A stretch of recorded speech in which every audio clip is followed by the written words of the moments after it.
عمليات بغداد جمع عددا من شيوخ العشائر والقادة العسكريين الموجودين في الميدان.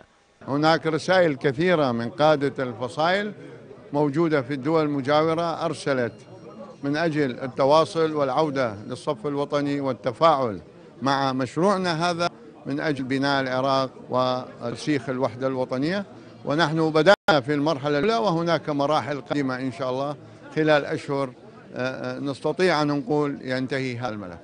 الآن لدينا مسؤوليات كبيرة في معالجة مخلفات الوضع الأمني المتدهور التي حدثت في عام 2006 و2007 و2008، ومن ضمنها المصالحات العشائرية والفصول العشائرية. ولا يخفى على أحد أنه هذا الجمع الخير وإخوانهم الآخرين سعوا من ذلك التاريخ ولحد الآن في حل الكثير من المشاكل والعقبات ومخلفات الماضي.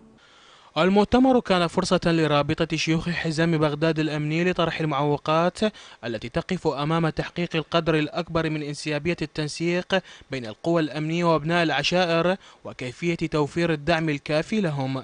كدعم دولة بصراحة ماكو دعم ملموس اللي شفناه، بس الأجهزة الأمنية متعاونين ويانا لأنه احنا جزء مكمل للأجهزة الأمنية. عمر الجيش والشرطة ما يقدرون وحدهم يحققون الأمن في محيط بغداد، ما يقدرون يخلون جندي وشرطي في كل قرية وفي كل زقاق وكل بيت، فأهل مكة أدرى بشعابها. الغاية هو من مد جسور التواصل اللي موجود ما بين شيوخ عشائر حزام بغداد وما بين القيادات الأمنية، وكانت قيادة عمليات بغداد هي راعية دائما وسباقة في رعاية هذا المؤتمر منذ بداية 2008.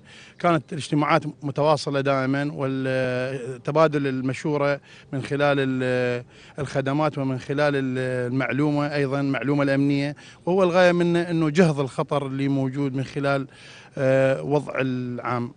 إلى ذلك أشارت قيادات أمنية إلى أنها تتجه إلى تنفيذ خطط جديدة تهدف إلى تقليص عدد السيطرات الموجودة في شوارع العاصمة، فضلا عن رفع عدد من الكتل الكونكريتية من الطرقات بعد التحسن الأمني النسبي الذي تشهده العاصمة، وبالاتفاق مع شيوخ وعشائر كل منطقة من مناطق بغداد. بغداد، همام ماهر، قناة الرشيد الفضائية. وفي